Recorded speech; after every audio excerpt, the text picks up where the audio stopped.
اور دلیل کے ذریعے سے سامنے والے کو توحید کا درس دیتے تھے، اور ایک مرتبہ نبوت کا درس دیتے تھے، قیامت کا درس دیتے تھے، دین الہی کی طرف لے کر آتے تھے۔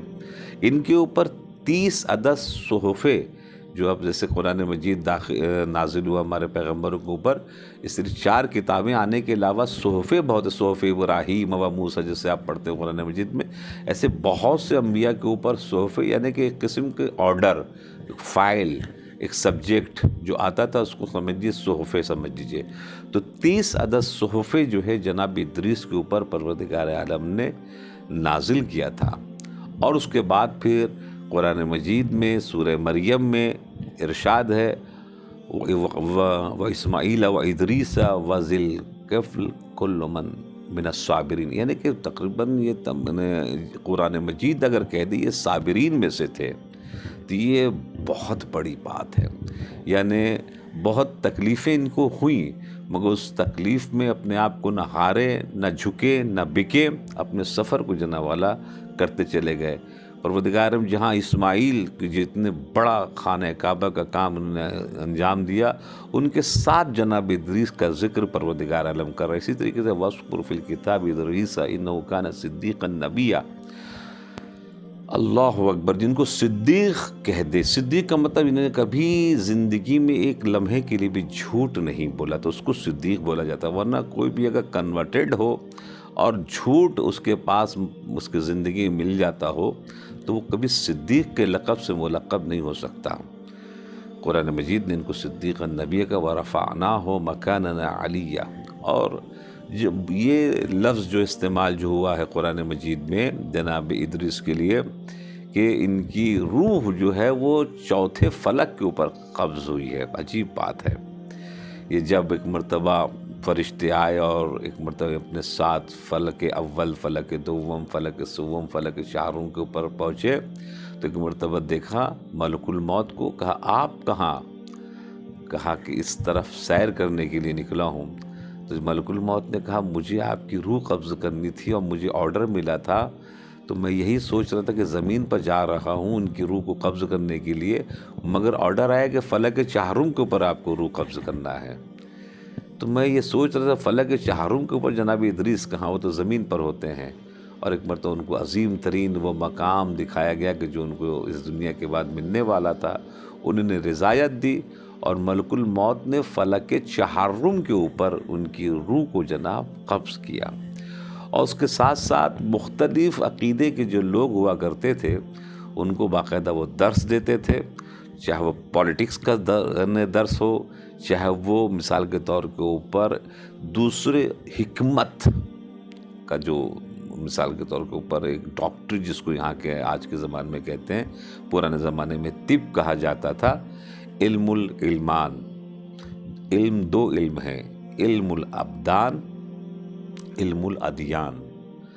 بدنوں کا علم یعنی علم حکمت، اور ادیان یعنی دین کا علم، 2 علم ہیں۔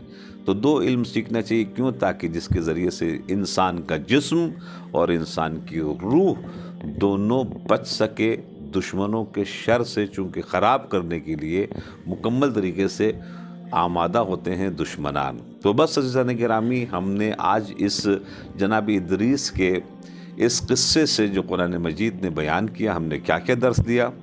ہمیں درس یہ لیا کہ پولیٹیکل طور کے اوپر بھی وہ کام کر رہے تھے۔ اب ہم کتنا پولیٹیکل طور کے اوپر ایکٹیو ہیں اپنے شہر میں؟ مثال کے طور پر جناب امام رضا علیہ السلام بھی پولیٹکس کے طور کے اوپر ولی عہدی قبول کرتے ہیں، جناب یوسف بھی جناب قبول کرتے ہیں ولی عہدی، من کنت مولا فاض علی مولا، یہ بھی پولیٹکس ہے۔ تو خدمت میں آپ کس کریں، تو پھر ہم کیوں پیچھے رہ جاتے ہیں؟